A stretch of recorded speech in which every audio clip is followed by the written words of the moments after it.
J'ai connu la richesse, mais j'ai connu aussi la pauvreté. Et j'ai choisi la richesse à chaque putain de fois. Parce que quand je suis riche, je dois affronter mes problèmes en arrivant dans ma limousine, en portant un costume à $2000 et une putain de montre en or qui m'a coûté $40 000. Si quelqu'un pense que je suis superficiel ou matérialiste, qu'il aille se trouver un boulot chez McDonald's, parce que c'est sûr qu'il y sera mieux.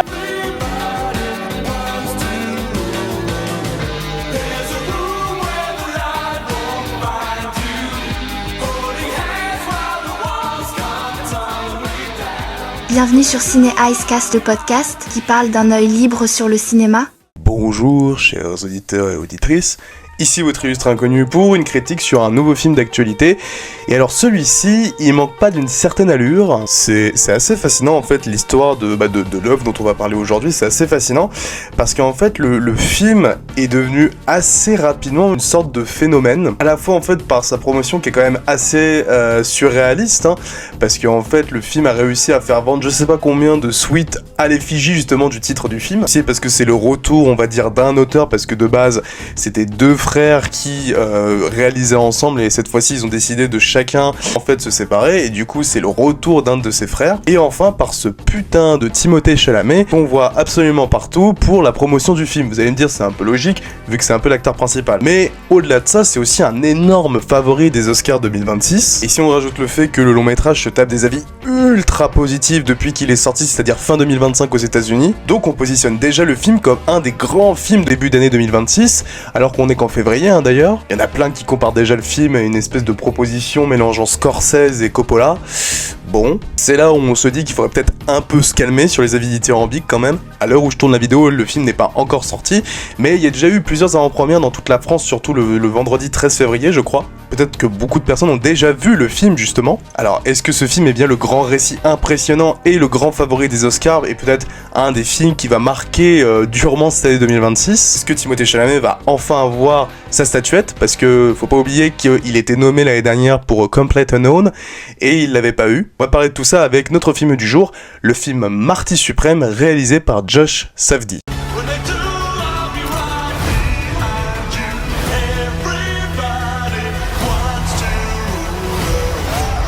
It's only a matter of time before I'm staring at you from the cover of a Wheaties box. You think it's that simple? Yeah, I do.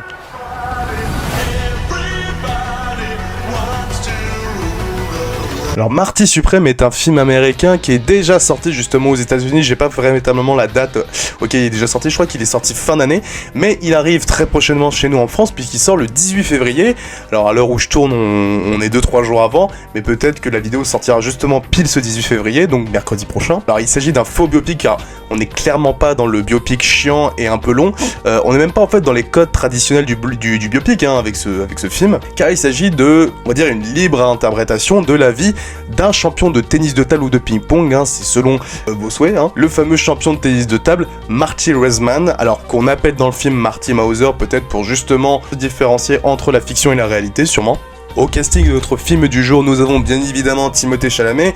Le film a presque été entièrement tourné sur lui, enfin j'exagère un petit peu, mais c'est vrai que en gros sans lui il n'y avait pas de film quoi. Faut se dire ça quoi. Si le film a autant de popularité, c'est surtout grâce, on va dire, à l'influence qu'a ce mec. Et d'ailleurs il est aussi producteur je crois du film. Alors il n'y a pas que lui, même si bon c'est un peu lui qui bouffe l'écran dans ce film. On a d'autres acteurs, on a Gwyneth Paltrow, on a Odessa Ezion, on a Abel Ferrara pour ceux qui connaissent, qui est quand même qui fait plus de films et qui est un ancien réalisateur de films américains qui était quand même des films assez scandaleux comme Bad Lieutenant par exemple, ou encore on a le rappeur Tyler the Creator. Et alors c'est là où je vois qu'en fait le casting du film est un petit peu farfelu, en fait ça part dans tous les sens. On a aussi l'actrice Fran Drescher qui était l'actrice qui jouait Nounou d'Enfer pour ceux qu'on peut connaître, et qui est aussi actuellement la représentante, alors je sais pas si c'est actuel mais elle a été la représentante de la SAG-AFTRA qui est un des syndicats les plus puissants d'Hollywood. On l'avait fait, ou en tout cas elle avait fait refait par Edel à l'époque de la grève des scénaristes qui avait eu lieu en 2023, et elle était la présidente à l'époque, donc elle avait on va dire une puissance et une influence assez importante dans ce milieu là. Et on a aussi l'actrice Sandra Bernhardt pour on va dire le casting principal. Alors le pitch du film, nous sommes dans les années 50, c'est vraiment au début des années 50, et nous suivons le personnage de Marty Mauser, qui est interprété bien évidemment par Timothée Chalamet. C'est un espèce de joueur de tennis de table issu des quartiers populaires de Manhattan, et en fait il gagne surtout sa vie en pariant sur des matchs, sauf que Marty c'est pas un gars lambda. Alors Si, c'est un gars lambda, et en fait, c'est qu'il a une personnalité, une ambition hors norme qui, elle, n'est pas du tout lambda. Il a une confiance en lui tellement incroyable, et il décide de pas rester, on va dire, le petit joueur amateur de ping-pong. On sait déjà qu'il a un destin où il pourrait être l'un des plus grands champions, on va dire, de ping-pong, et du coup, il décide de se barrer de ce milieu, et il décide de vouloir, en fait, se donner, en fait, un nom dans le milieu compétitif du ping-pong. Donc, un sport à l'époque qui est encore jeune, mais qui commence à prendre en popularité, et le truc, c'est que personne ne croit en ce mec. Pourtant, ce gars va s'imposer par son style flamboyant et va devenir en fait une figure presque symbolique du ping-pong new-yorkais, en tout cas de l'époque des années 50. Et pourtant, il va quand même créer un sacré bordel sur son passage. Croyez-moi, l'aventure va être périlleuse avec plein de rebondissements parce que ce mec avait quand même un ego à la fois surdimensionné et aussi avait une personnalité extrêmement forte qui va créer à la fois beaucoup de jaloux et beaucoup de chaos sur son passage. Voilà pour, on va dire, l'histoire principale de Marty Supreme. Alors en effet, ce film, comme j'ai pu le dire, il était déjà attendu par son acteur principal, comme j'ai pu parler avec Chalamet, mais aussi par son auteur. Pourquoi ? Parce que le film est réalisé par Josh Safdie. Alors c'est son premier film solo. Pour ceux qui connaissent Josh Safdie, il tournait énormément. En fait, il a même quasiment tourné que des films avec son frère Benny Safdie, qui lui est à la fois réal et aussi acteur. Et vous avez pu le voir récemment dans des films tels que Oppenheimer. Et il sera justement dans le prochain film de Christopher Nolan, l'Odyssée. Et on l'a même vu dans la bande-annonce. C'est le mec avec son casque là qui avait fait un peu gueuler sur les réseaux sociaux. Et je crois qu'il joue Agamemnon. Je suis pas sûr, faudra confirmer parce qu'en fait, les personnages de l'Odyssée n'ont pas encore été confirmés, ou en tout cas les acteurs n'ont pas été confirmés dans tel ou tel personnage, mais on sait qu'il joue dans l'Odyssée, c'est un pote de Nolan, hein. Et du coup, il est aussi autant acteur que réalisateur. Bref, tout ça pour dire que ce sont des auteurs américains qui se sont quand même beaucoup démarqués dans le cinéma américain. Alors, ils ont commencé dans l'indépendant et ils ont continué dans l'indépendant parce que les deux films qu'ils ont fait, c'est-à-dire le film de Josh Safdie et celui de Benny Safdie, sont tous les deux des productions à 24, donc dans tous les cas ils restent dans l'indépendant, mais on leur donne quand même un peu plus de pognon. Alors j'ai pas vu beaucoup de films de ces deux mecs. Le film qui les a fait un peu exploser, ça a été Good Time, qui était sorti en 2017. J'ai pas vu, mais beaucoup m'avaient dit beaucoup de bien, et en plus il y avait Robert Pattinson dans un rôle qui était assez différent déjà à l'époque, hein. Il était déjà un rôle assez solide, et bien évidemment le film qui les a on va dire découverts du grand public, ça a été le film qu'ils avaient fait avec Adam Sandler qui s'appelle Uncut Gems, qui était sorti sur Netflix déjà, donc c'était bien plus on va dire facile pour la mise en lumière de leur cinéma, qui était un film quand même assez chaotique, assez intéressant, assez puissant. C'était vraiment surprenant à l'époque, un film Netflix qui était sorti en pleine période du Covid, qui était sorti en 2020 je crois, et en plus ils avaient réussi à donner, on va dire, un rôle intéressant à Adam Sandler, acteur que je peux pas supporter, et pourtant il avait un rôle qui était très cool et il était très très bon dedans. Donc voilà, et en fait ces deux mecs sont surtout connus pour faire à la fois en fait pour mettre en scène des films qui sont quand même assez sombres, qui ont quand même des thématiques assez hard et dont l'ambiance est souvent chaotique par leur mise en scène.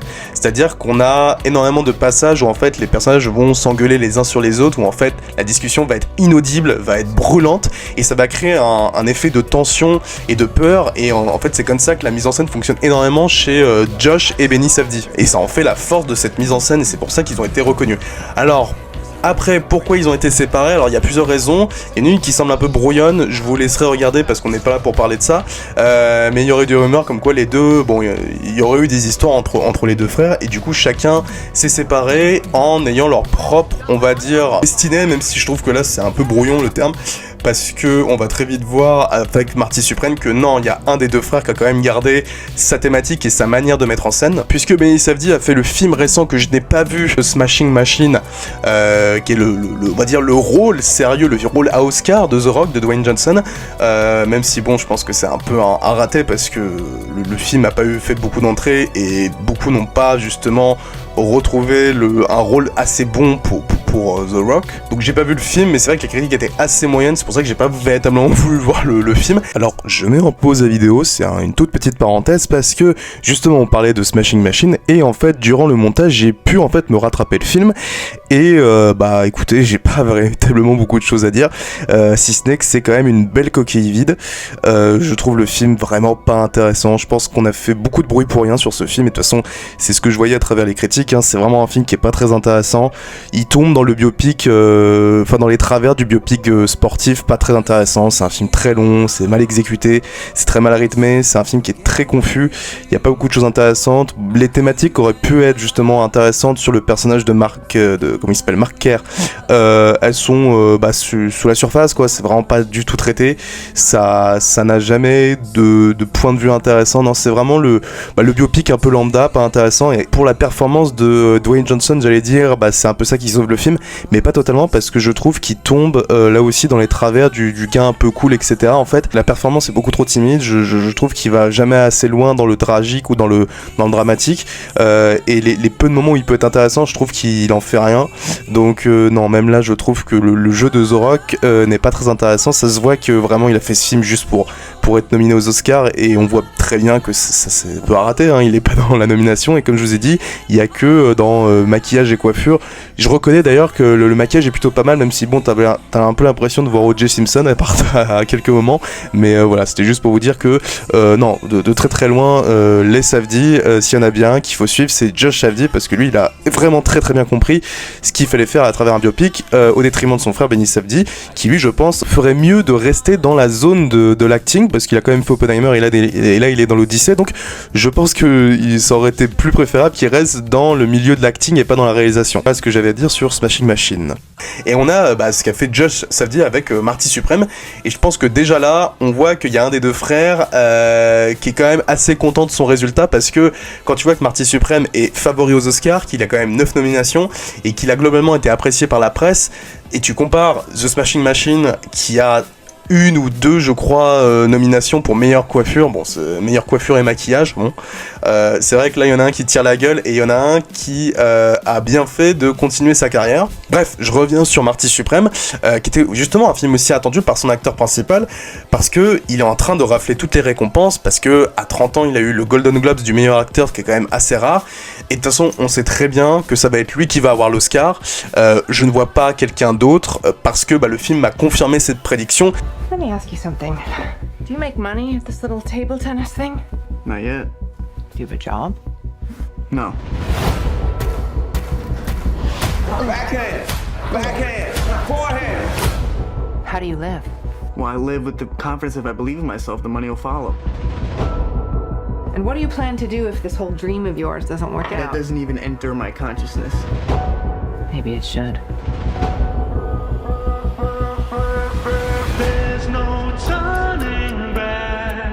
Everything in my life's falling apart, but I'm gonna figure it out. If you need any help, I could help you. You wanna go hustling again?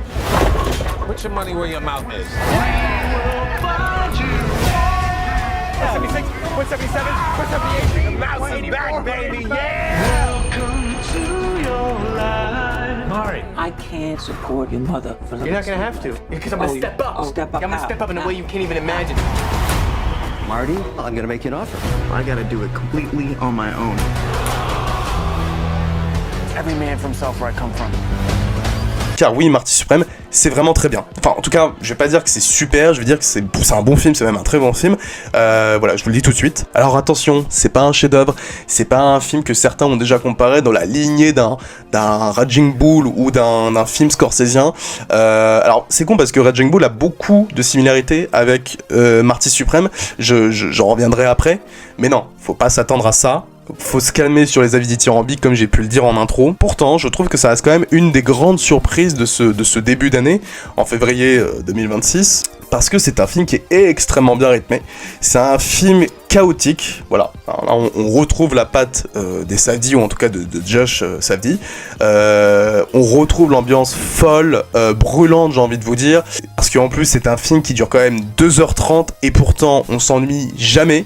Le film est magnifié aussi par une BO des années 80 qui peut paraître un peu incohérente. Pourquoi utiliser une BO des années 80 pour un film qui date des années 50 ? Mais en fait, tu fais très vite le pas sur ça, et tu vois très vite que en fait, c'était pas l'intérêt d'avoir des musiques qui collaient avec la période actuelle, parce que c'était un film qui fonctionne par le rythme. C'est un film qui en fait n'arrête pas de courir, n'arrête pas de justement avoir un rythme nerveux et effréné, et du coup, il fallait peut-être des musiques qui ont un lien véritable avec cette idée de frénésie, cette idée de rythme. Et c'est vrai que les années 80, c'est quand même des musiques qui sont les mieux trouvées pour ce genre de film. Donc oui, ça donne au film en fait un punch monumental. En résumé, Marty Supreme, c'est vraiment très bien, je vais pas dire que c'est un gros morceau de cinéma, je vais dire que c'est un bon morceau de cinéma, mais ça reste un de mes favoris, même personnels, pour les Oscars 2026. D'ailleurs, petit aparté, je ferai une vidéo sur les pronostics, on va dire, César Oscar 2026, je ferai pour les films français et pour les films américains, parce que je suis là depuis une bonne semaine, je suis en train de me rattraper tous les films que j'ai pas pu voir,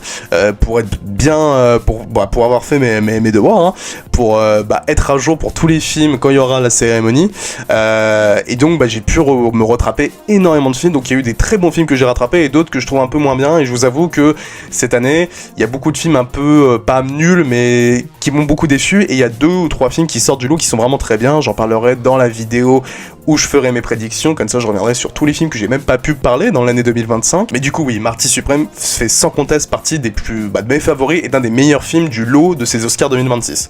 Premièrement par, comme j'ai pu le dire, la générosité au niveau de sa forme. Comme j'ai dit précédemment, le film de Josh Hadid est particulièrement bien rythmé. L'œuvre ne laisse quasiment aucun temps mort, c'est assez fou sur un film qui dure 2h30 quand même. C'est un film où il se passe quasiment tout le temps quelque chose, et en fait t'as toujours, je vais pas dire le souffle coupé, mais ouais, il faut vraiment que en fait le film ne perd jamais son souffle, et c'est vraiment très fort. Alors peut-être qu'il y a moins un côté chahutement que pouvaient avoir des films comme Uncut Gems justement, où tous les protagonistes se parlaient les uns sur les autres. Là il y a quelque chose de plus calme, de plus, on va dire, mature.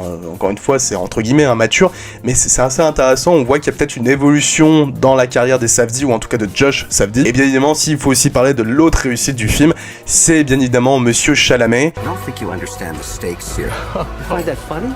I get nervous laughter sometimes. My eyes broke, or is that mouse, baby? Thank you so much. You're my pop. We believe in you. Hey, I'll rip that unibrow right off his forehead! You want to get physical? Like an ape?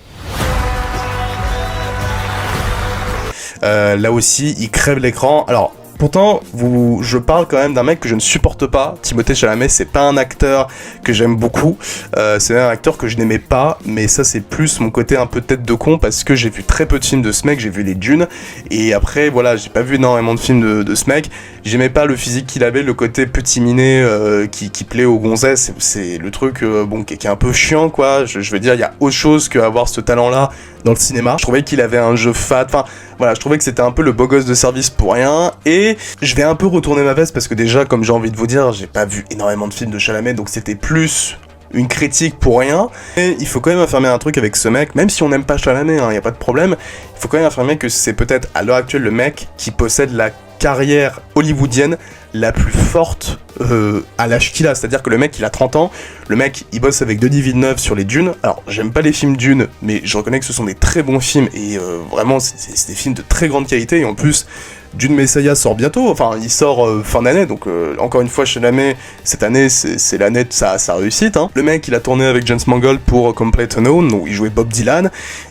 Il a quand même commencé sa carrière dans un film de Nolan qui s'appelle Interstellar. Il était jeune à l'époque, c'est quand même impressionnant. Non, le mec il fait que des sans fautes, il a fait aucun mauvais film, donc même si on n'aime pas l'acteur, indéniablement il choisit extrêmement bien sa carrière, et c'est pour ça que il y en a beaucoup qui le comparent, on va dire ça comme ça, à l'âge auquel avait ce mec, et c'est vrai qu'il le compare énormément à ce que pouvait faire DiCaprio, justement à la période de 30 ans comme il a pu avoir aussi. Je peux comprendre, c'est pas déconnant, et d'ailleurs c'est drôle parce que cette année les deux se retrouvent en concurrence dans la catégorie meilleur acteur aux Oscars. Mais bon, dans tous les cas, Chalamet pour moi mérite amplement l'Oscar du meilleur acteur. De toute façon il va le recevoir obligatoirement, il l'avait pas eu l'année dernière pour le Imparfait Inconnu, c'est un peu sa revanche. Pour moi il l'a à 98%, et pourtant il y a quand même dans cette catégorie d'acteurs, il y a quand même DiCaprio que j'ai beaucoup aimé dans Une bataille après l'autre. Il y a aussi Wagner Moura dans L'Agent secret que j'aurais aussi bien voulu lui le récompenser, mais on sait très bien que ça va être Chalamet, ça sert à rien.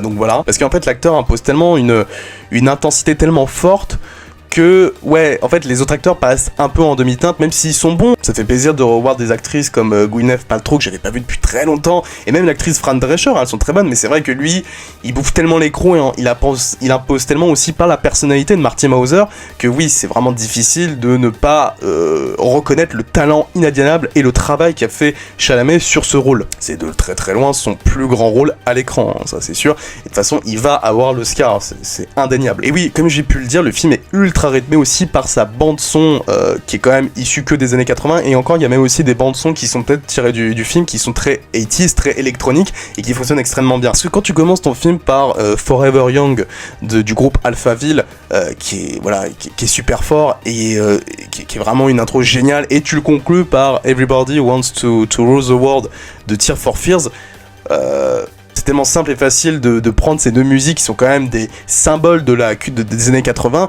mais c'est tellement efficace et ça fonctionne tellement bien. Et bien évidemment, c'est pas anodin d'introduire et de conclure son film par ces deux musiques qui ont un symbolisme assez fort à travers le personnage de Marty Mauser. Parce que le film est une forme d'incension assez originale d'ailleurs, hein, c'est pas du tout quelque chose de tragique, c'est une forme, c'est une ascension.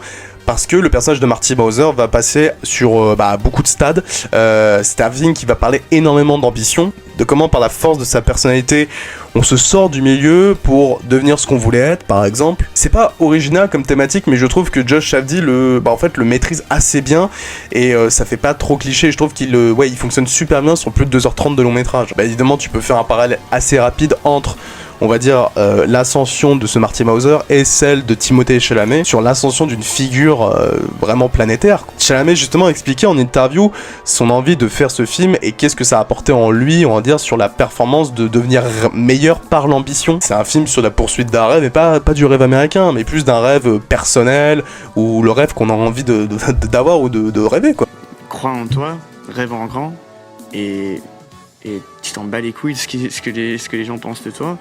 Et vas-y à fond. C'est peut-être aussi à ce moment-là où mon propos va être un peu plus mitigé sur le film, parce que oui, j'en fais des louanges, mais bon, déjà le film n'est pas parfait, le film reste quand même un peu classique, pas dans sa mise en scène, mais plus dans son fond, comme je vous ai dit, l'ascension, etc. Mais le problème, c'est que pour moi, le personnage de Marty est fascinant et ambigu, c'est-à-dire qu'on n'est pas du tout sur un personnage manichéen, c'est-à-dire qu'il est quand même assez antipathique par certains moments, parce que le personnage, malheureusement, n'est jamais véritablement confronté aux conséquences de ses actes. C'est-à-dire que le personnage va énormément mentir, il va manipuler beaucoup de monde, il va humilier aussi, il vole, voilà. Mais le truc, c'est qu'il s'en sort toujours, et tout ça n'est jamais véritablement contrebalancé par des conséquences, on va dire, personnelles sur ce mec. En fait, le problème du film, c'est que il ne cherche jamais à remettre moralement en question son protagoniste, ce qui devient problématique à mesure que son antipathie grandit sur nous, en fait. Alors vous allez me dire, on n'a pas besoin d'avoir un film moralisateur et chiant, blablabla. Oui, je peux comprendre. Le truc, c'est que quand ton film se veut être un hommage assez appuyé sur des films scorsésiens comme Raging Bull ou encore, je sais pas moi, Les Affranchis, malheureusement, on va faire la comparaison. Et bien évidemment, quand on va parler, et surtout Raging Bull, d'ailleurs, surtout un immense hommage à Raging Bull, chef-d'œuvre, bien évidemment, je pense que j'ai pas besoin de revenir dessus. Mais c'est là que la comparaison avec Scorsese va paraître extrêmement fragile, parce que t'es obligé de comparer. Car bon, je vais pas vous faire une technique d'analyse, etc. Mais dans Raging Bull, Scorsese, lui, en fait, il analysait la chute de Jake LaMotta à travers la punition, la remise en question, la destruction aussi, puis bien évidemment la possible rédemption, hein, c'est la structure même des films scorsésiens. Et en fait, dans Marty Suprême, les conséquences restent un peu trop faibles, un peu trop anecdotiques. Il n'y a pas véritablement de sanction morale sur plus de 2h30 de long métrage, et c'est vraiment décevant, et c'est dommage. En fait, le mythe du héros qui chute pour mieux se relever n'existe pas dans le film. Encore une fois, le film ne tire jamais de véritables leçons, ce qui en fait bien évidemment une œuvre moins subtile sur celle justement que le film rend hommage, c'est-à-dire Raging Bull.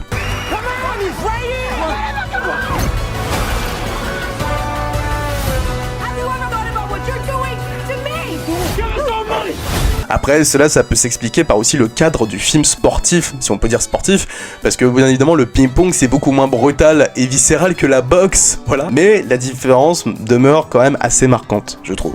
D'ailleurs, en parlant de ping-pong, ne vous attendez pas à un film sur le ping-pong, hein.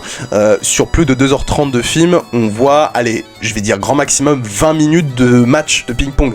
Donc c'est vraiment mince, et c'est pas grand-chose sur 2h30. C'est pas l'intérêt du film d'ailleurs. Pour revenir sur le problème du film, c'est qu'il veut s'inscrire comme une nouvelle entrée dans le cinéma sportif, centré sur une figure symbolique à l'image de Jake LaMotta dans Raging Bull, sans toutefois en assumer la dimension tragique. Alors encore une fois, ça va être perçu chez beaucoup de personnes comme soit un point positif, soit un point négatif. Moi c'est plus négatif, mais je peux comprendre que ça ne dérange absolument personne, ce côté moins moralisateur que dans des films comme ceux de Scorsese. Dernière petite chose que je voulais vous dire, parce que je vais pas non plus faire énormément sur le film, je pense qu'il n'y a pas énormément de choses à dire. Dans tous les cas, je vous conseille d'aller le voir, c'est un des très bons films de ce début d'année. Je crois que je vais même faire une vidéo plus longue sur le Marsupilami que sur Marty Suprême, hein. C'est dire quand même, je fais n'importe quoi. Et oui, le film tient aussi par de nombreuses scènes assez insolites, presque loufoques, un peu décomplexées, et en fait ça injecte quand même une dose un peu d'absurdité qui est quand même bienvenue dans ce récit qui est quand même assez explosif et nerveux, donc vous allez être surpris sur plusieurs passages qui sont quand même assez fous, assez loufoques et qui fonctionnent très très bien, mais dans le très bon sens du terme, hein. I'm not trying to control you, Marty. It's unacceptable! It's unacceptable! But I don't think you understand the stakes. You have no power here.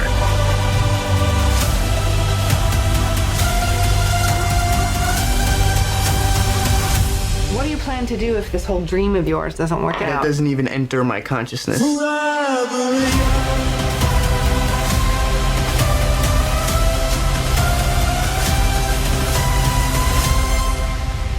Marty Suprême, c'est ni le chef-d'œuvre annoncé, ni la grande claque confirmée, j'ai envie de vous dire. Oubliez un peu les critiques qui interprètent le film comme le nouveau Raging Bull ou le nouveau grand film scorsésien, on n'est pas du tout sur ça. De toute façon, quel film peut dévancer des films comme Raging Bull ou Les Affranchis?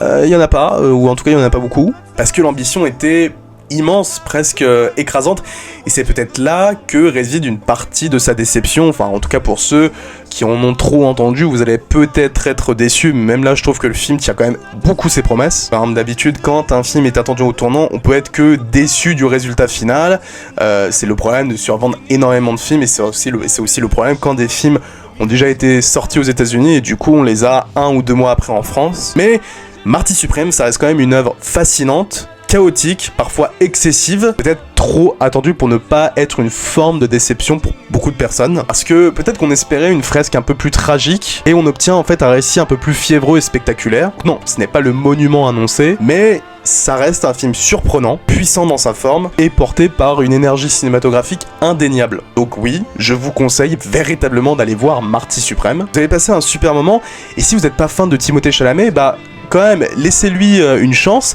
et vous allez être quand même bluffé par la performance de ce mec. Il tient le film sur 2h30, c'est vraiment super quoi. Et donc, étonnamment, bon, on est qu'en février 2026, mais j'ai envie de vous dire que l'année commence plutôt bien.